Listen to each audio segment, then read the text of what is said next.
Hi, everybody. This is Stephanie Krupczak with the Purevant Living Podcast, Women in Wellness. Today we have Justine Sloan. Thank you so much for being here today. Thank you for having me. I'm so excited. Justine Sloan is a health and mindset coach, a business success coach for Health Coach Institute, and co-founder of Boss Ladies MKE. Yes. So let's get started. So how did we first meet? Let's talk about that. So I've actually been thinking about this and I don't remember exactly. I think we connected on Instagram, originally. Yeah, and Women Entrepreneurship Week. You were on a panel Yes. here at Spaces where we are right now, actually. So that was back in March, I think. Yeah. And then it was so funny because once we finally had like a coffee date in the books, then Jackie had actually said as well, you got to meet this girl. And it was kind of just like, I was thinking about it. I'm like, I don't even know where it started, Women's Entrepreneurship Week. But yeah, it's like funny how the universe definitely wanted us to meet. Yeah, definitely. A lot of friends in common too. So, So tell us a little bit more about what you do as a health coach. So I'm a health and mindset coach for women, and I help women I specialize with helping them break free from diet culture and really feel confident in their bodies and really develop a loving relationship with food and their bodies. Because studies show that 91% of women are unhappy in their bodies. And sadly, 80% of girls have started a diet by the age of 10. So diet culture has a huge impact on women.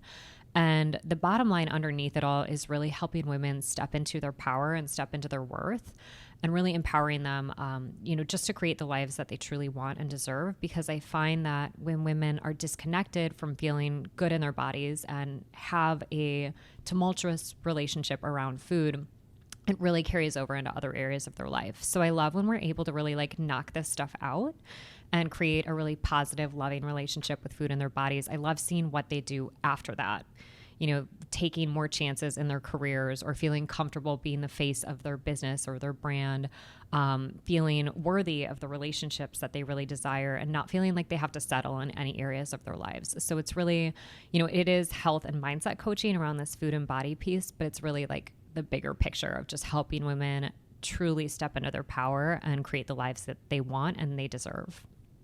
And I know you talk about on your platform a lot the anti-diet. So dieting you're definitely against to have a healthy relationship with food. Do you want to talk more about that? Yeah. Well, over 95% of diets fail. So it's like that statistic. Yeah. And it just really creates, it really creates a disconnect from actually being able to listen to our bodies. And I always say, we don't tell our lungs to breathe. We don't tell our hearts to beat.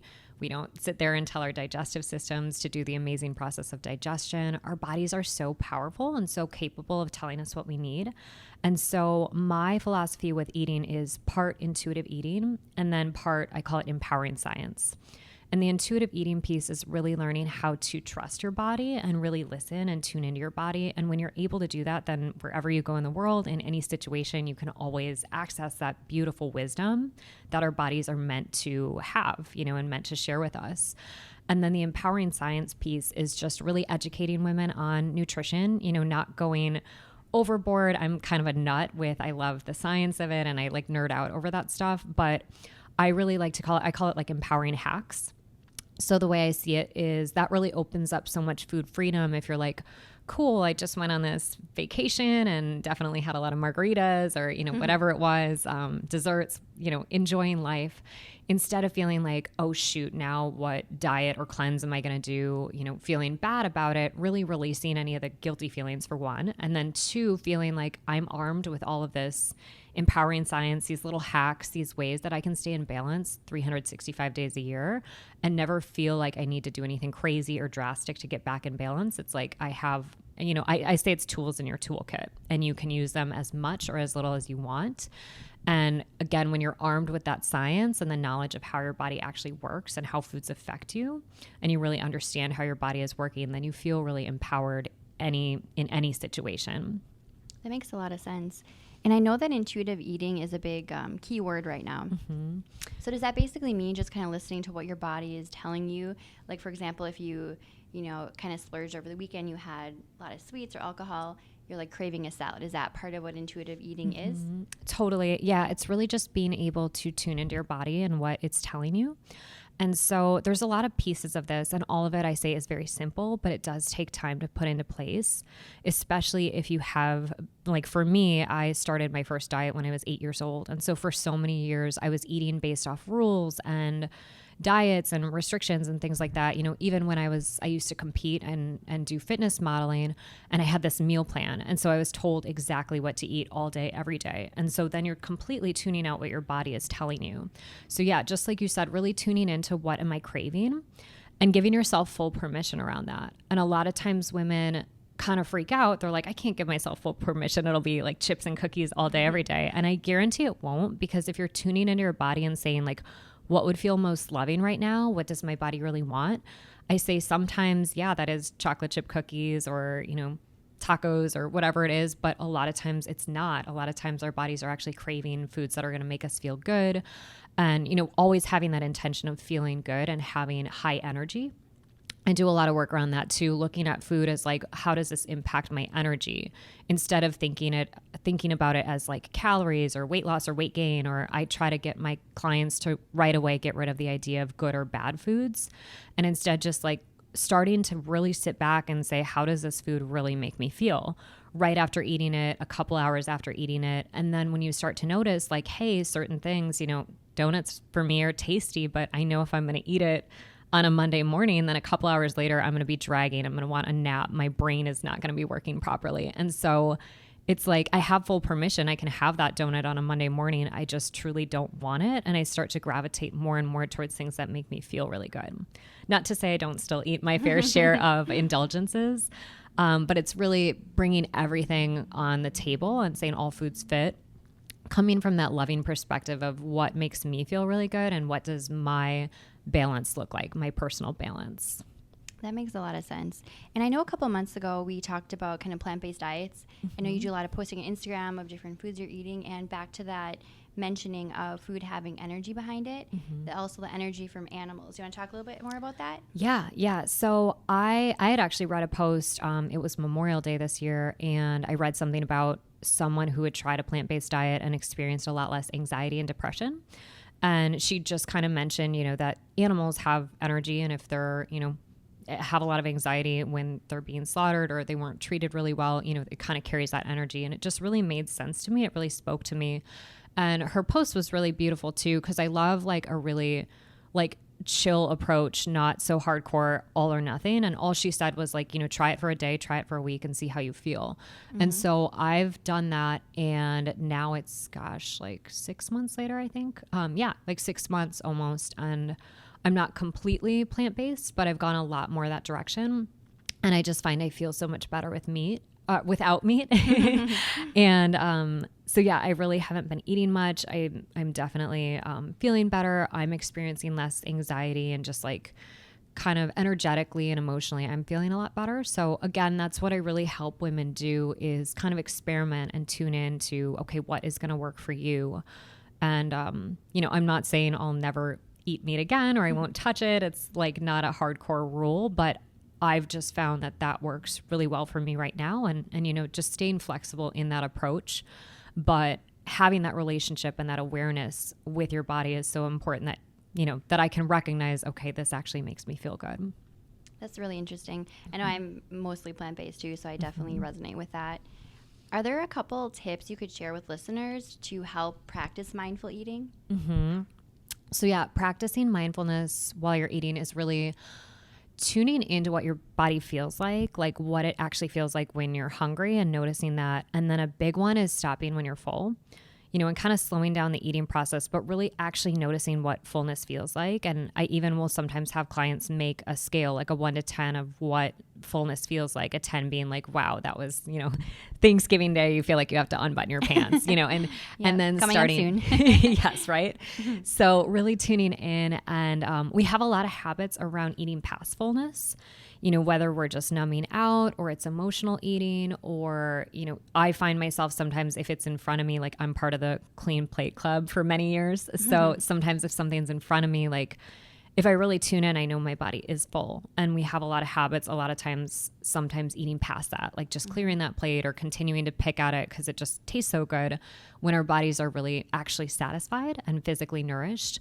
So building that habit of really being able to tell, what fullness feels like and being in tune with that. And again, this stuff is like, it's very simple, but it takes time to build these new habits.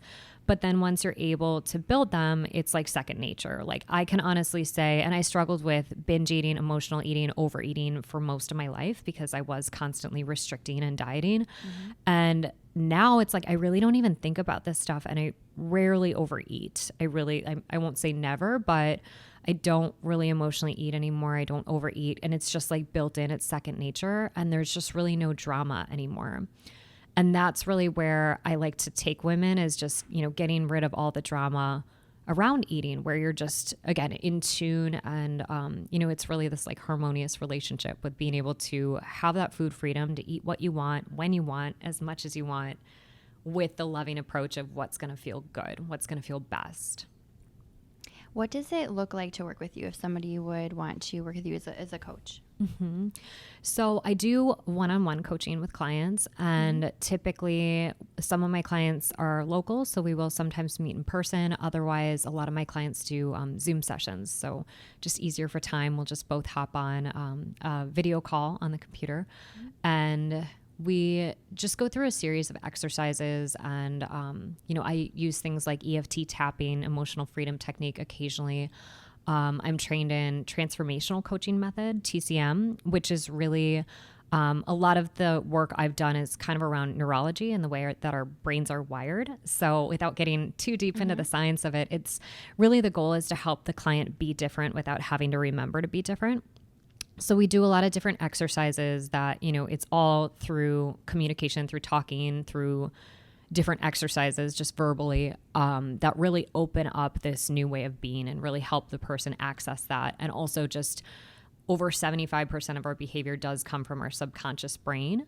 So even when we want to make changes, we have this hardwired conditioning with our subconscious programming. So really all of these techniques are just ways to get around that kind of and reroute the subconscious so that, again, you just wake up in the morning and you're starting to behave differently. And it's so cool to see when clients are experiencing the changes of that. They're like, the other night for the first time ever as an adult, I wanted to order a salad at dinner and it was so crazy. And, just being aligned with making those healthy choices because you truly want to, not because someone told you to, like a diet or, the traditional idea of a nutrition coach. So I do work with people one-on-one. And then, I realized, this year I'm like, I want to make a big impact. I want to serve a lot of people and there's only so much of me to go around. So I am moving into doing a lot more group programs because I want to be serving a lot more women. So I am enrolling right now for January for my Empowered Eating Academy. And that's a small group of women, but that is a 5-month experience that really takes women from point A to point B with the whole food and body journey and every aspect of that. And for me, since I struggled with it from such a young age and over 2 decades, I really, really struggled with this stuff and yo-yo dieting, hating my body, really poor body image, being able to completely come to the other side of that. I really wanted to create a program that would help women do the same. And so the Empowered Eating Academy is exactly that. It really helps women make that transformation and get to the other side where they are experiencing food freedom and feeling amazing in their bodies without any dieting or deprivation. That sounds great. I think we all could use that. Do you want to talk a little bit more about the EFT tapping you mentioned? EFT. Yeah. Did I say that correctly? What's that? Real quickly. Did I say that correctly? Oh, correctly. Yes. EFT. So emotional freedom technique, or people call it tapping because that's basically what you're doing. It seems really crazy and like new agey. And when I first heard about it or saw it a couple years ago, I'm like, this is weird. But like, if you try it one time and even like 5 minutes, like I haven't found anyone that says they didn't feel a difference or don't experience positive things from it. And it was created in the 70s, the 1970s. And when they first were doing studies on it, people's cortisol levels, their stress hormone, it dropped so drastically that they did the experiment a couple times because they thought it was an error. But it really is very effective. And they say it's like acupuncture without the needles. So you're just tapping. You can take like 2 fingers and you're just tapping on these different meridian points on the body. And what it's really doing is kind of getting the go-ahead from both sides of the brain. So they say it's kind of like traditional talk therapy with a physical element as well, kind of like an acupuncture, again, without the needles. So it's really getting the go-ahead from both sides of the brain to create change. And then at the same time, you're talking through things and you're saying, typically you'll say like, even though I feel this way, I deeply and completely love and accept myself, or I deeply and completely love, accept, and forgive myself. And it's really just this emotional release, letting go of things. And for my personal experience, I've done some of it where I walked away and I literally felt like bricks were lifted off my shoulders, wow. like years worth of painful stuff just like floating off me and like let go. And it's really, really incredible what it feels like to really release those things. And that's a lot of the work I do with women too, is just energetically releasing things that are holding us down. Because I truly believe that the mind and body are connected. And I think that as we let go of that heavy, negative emotional crap, our bodies actually feel lighter as a result. And I'll see this time and time again with women, even when we're not hyper focused on weight loss at all, they'll actually release weight and start losing physical weight as they start to let go of these heavy emotional things that have been dragging them down for a long time. Wow, that's very powerful to try that. Yeah. So what are some of the other initiatives that you're currently working on? Yeah. So in the community here, I co-founded Boss Ladies MKE, which is a women's networking group for entrepreneurs and really just all women who are leaders in the community or just really, want to be part of supporting other women. So as you know, Stephanie, because you're a part of it, little plug here. But yeah, we've expanded so much in 2019. It's really crazy. And we are always trying to just evolve and learn from our members. And, we're just always kind of thinking a few steps ahead how we can add more value and really serve our members and create that community. Because for me with Boss Ladies MKE, it's just been completely life-changing personally and professionally. And I think so many women, again, whether they are business owners, entrepreneurs, or whatever role they are in, we're really seeking that connection. And until like 5 years ago, I really didn't have a lot of strong female friendships in my life. And now I have so many, and it's just night and day, the changes and, the difference I feel. So that's something that I really want to continue to do, is bring our community together, bring women together, not just here in Milwaukee, but we want to, expand beyond that and just really be part of this movement of women truly supporting other women and lifting each other up and, collaboration over competition. Yeah, and we had a workshop a few months back where we did the elevator pitch session. That was great. So everybody kind of went around the room, talked about what they did, and we gave each other, tips and critiques, and that was very helpful. So yeah, events like that have been really great. Yeah. So is there a specific event or experience in your personal journey that led you to where you are today? So there are so many, so many. And I would just say that the most painful things are really what brought me to where I am today. Even my story with food and body starts when I was 8 years old. And I can remember at that age, I was already crying to my mom at night that I was fat. And shortly after that, I started Slim Fast. And my mom and I are super close now. And sometimes she'll be like, man, I feel so bad. Or, she feels like she wished she could have served me better at that age. And I'm so thankful for it. And I'm thankful for all of it. There were so many struggles with my body over the years. When I look back on my 20s, there were a lot of really painful experiences I went through and things that I settled for or ways that I allowed myself to be treated in relationships and, just different situations like that I look back and it's very painful. And I can't say I would want to relive it, but I'm very grateful for it because I wouldn't have felt the need to seek out the tools that I now have that I can now give other women, and I've really dug in from, an early age just to look at like where some of I really struggled with self-esteem and confidence, and I didn't know where that came from. And I've really gone on this journey to understand it and then to also get to the other side of it. Not to say I still don't struggle. It's an ongoing thing and I still have to practice everything that I preach. But I really am so thankful for all of the painful moments because it's really allowed me to learn these tools that I can empower other women with now. And it's also allowed me to really appreciate what it's like to be on the other side. Even in my 20s, I was married for a short time and went through a divorce before I met my now husband and soulmate. And it's like that too, without that contrast, without going through that experience and going through the experience of a lot of, toxic, dysfunctional relationships, I don't think I would be able to appreciate and cherish and value the relationship I have now. So I think, again, it's just, we have to have that contrast to know what we want, and then to also experience true gratitude and appreciate how good it can be. So what are some of your short-term and long-term goals to improve wellness in women's lives? Yeah, so short-term, I have 2 programs going on right now. And in November right now, I'm launching, this has been a long time coming, so I'm super excited. It's called Empowered 365, and it's my membership program. And that is it's like the one-stop shop for all of those tools, like all of these things. I'm a personal growth junkie, so I'm like all about books and podcasts, and I've had so many amazing people in my life, mentors, teachers, coaches. I've done tons of programs. I've been to the retreats, and I'm like, gosh, where would I be without all that stuff? So my idea with Empowered 365 is really to be this one-stop shop for women, to have access to all these tools and all these amazing resources and, life-changing tips and things like that. And it's for less than $1 a day. It's at a really affordable price point. So for less than $1 a day, it's your one-stop shop for all kinds of inspiration, life hacks, mindset. There's a food and body component in that too, but it's really focused on the mindset, because I think that's where everything starts.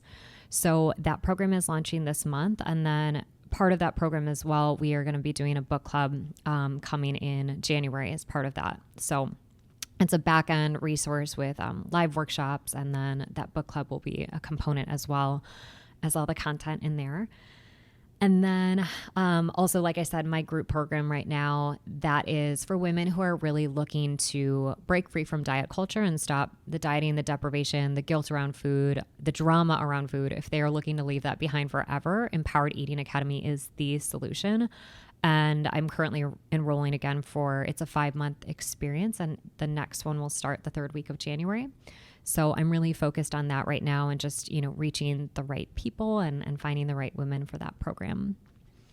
I know one of your programs was called Have Your Cake and Eat It Too, your virtual masterclass. Do you want to talk about that one? Yeah. So if you're kind of looking for to dip your toe in this, or if anything I've said about the intuitive eating or breaking up with dieting, if that resonates, that's a great place to start. It's my free online masterclass. It's just over 30 minutes, and it's some of my best tips, my most life-changing tips that really help me get to the other side of this and really heal my relationship with food and body. So that's available, and I'll send you the link so you can share it with listeners. Yeah, definitely. So Justine, what does wellness mean to you? So for me, wellness is all about body, mind, and soul connection, everything being in alignment.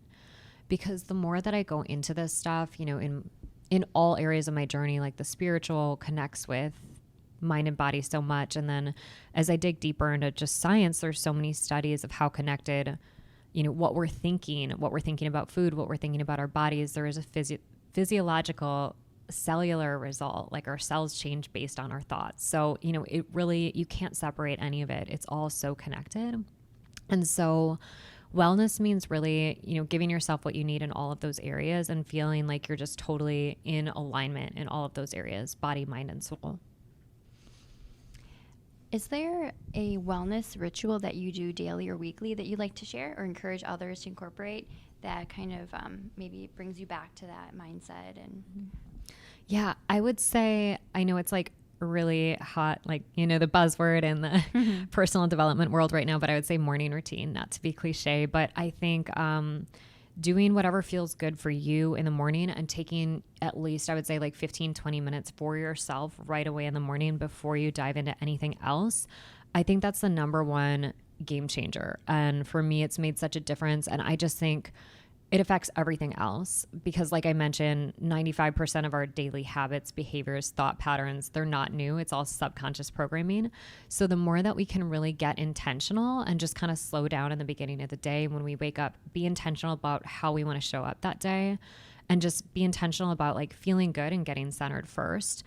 I think that really shows up everywhere else in the day. When we take time and slow down and we tune in, we're able to be more patient, more loving, more present during the day. And then when we are really intentional, we tend to make much better choices too. So if we're kind of just on default and we wake up and we feel kind of frazzled and we just dive into the day, that is usually where we're more likely to make crappy choices too. That quick fix for food or a sugary pick me up that we know maybe is in alignment with our goals is not in alignment. Or the workouts or whatever. If we just feel really overwhelmed and we're kind of living in that like autopilot default mode, it's really easy to be disconnected from our values and from what we really want. So I would say just establishing a morning routine. Again, it can be meditation or journaling or reading or whatever feels good, or it can just be like a little stillness, like, drinking lemon water or having your cup of coffee and giving yourself those extra minutes of stillness to really just like step back and be intentional before you start the day. I know if I get up for 6 a.m. hot yoga, I definitely feel more like successful and ambitious for the rest of my day. So I feel like it's a good way to start. What does your 15-minute program kind of look like, your routine? What does that look like specifically in the morning? If you wouldn't mind sharing. Yeah, definitely. So first thing, like as soon as I get out of bed, lemon water. I get a big bottle of that going.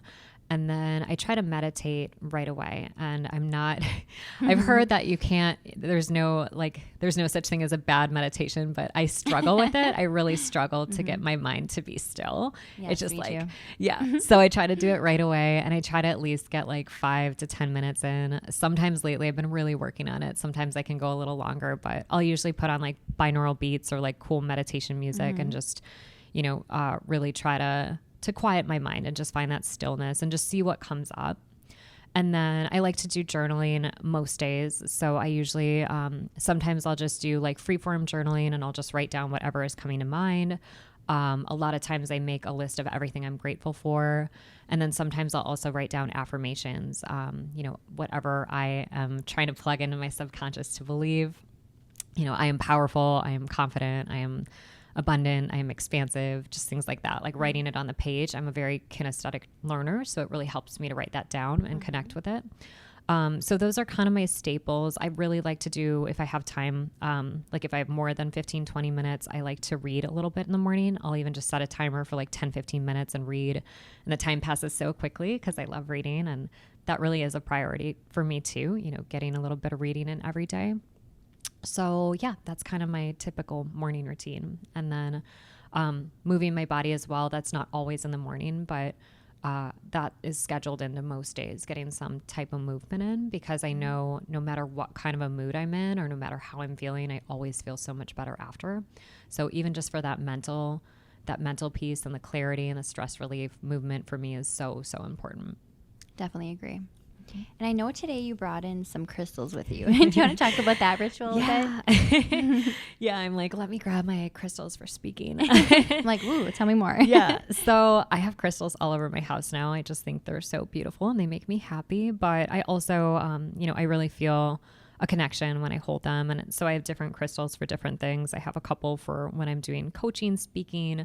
I have a spiritual mentor that I work with that she's in California, so she'll choose some for me and send them to me. But yeah, I really love them. I think it's a really beautiful physical connection to the things that we want to focus on. And I think they really do carry energy. They're from the earth. And I think, they really do have a lot of power. And whatever anyone believes, again, I just think they're really beautiful to have all over. So anything that makes me happy, I like to have in my space if it makes me feel good. And different crystals mean different things, correct? Mm-hmm. Yeah. Like some even, there's a big one. I have a black tourmaline I have by my bed. And when I remember, I'll even bring that one with me when I'm working on my laptop. Because that is supposed to kind of suck up EMFs and things like that. Oh, so okay. yeah. And then we had talked about rose quartz. That's a great one for calling in love and self-love as well.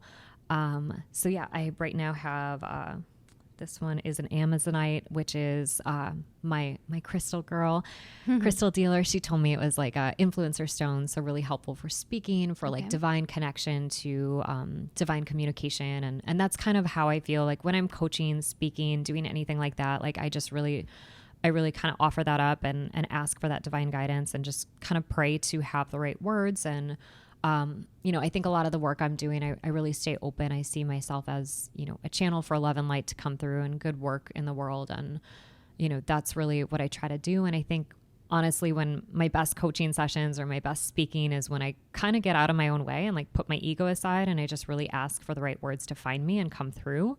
And so again, no matter what you believe about the actual crystals, I feel like it opens me up to that. And it also, I think it's just like a physical symbolic reminder that brings me back to like, oh yeah, I want to connect to the right words, and this isn't about me. It's so much bigger. Yeah, and if you're holding on to them, you feel them, and the energy. Great. Yeah, and totally. We'll post too a little bit about crystals where you can find them. And Yeah. So I know you mentioned some things that you write down when you journal, kind of in the form of like a mantra. Do you have a personal mantra or theme song that you kind of continually tell yourself to bring you back to that positive mindset? Yeah. So my favorite, I have so many mantras and affirmations, but my favorite ever is I am a manifesting magnet for abundance, success, health, and wealth. So that's my favorite. And then as far as a theme song, it's cheesy, but that Macklemore song, Glorious, like that song still gives me chills. There's that part in it that he says, they say you die twice, once when they bury you in the grave, and the second time is the last time somebody mentions your name. And so that, like still just like gives me all the feels, like chills. And so like if I'm trying to amp myself up, I did a couple speaking events last month. And so the morning of, when I'm putting on my makeup and getting dressed, I'll have like a little short playlist to amp me up. And that's always on there too, just to, really bring me back to my mission in life and really trying to leave a legacy here and really just do something good while I'm here with my time on this planet. And what were some of the events you spoke at last month in Chicago, correct? Yeah. I had two weeks apart in Chicago. So one was called We Rise, and that's actually my business coaches that I work with, Kayla Jetta and Lisa Limata. They put on, it was like a business retreat, really just kind of soul-centered business approach. So for female entrepreneurs, but also just all women, again, to really lift them up. And then I did one in October as well. That was Women Starting Movements. And that was hosted by Sarah Cannell. And that was really just about, wherever we are, really kind of thinking as like a thought leader. So we talked a lot about writing, speaking, but also building community and just really how much power one person can have.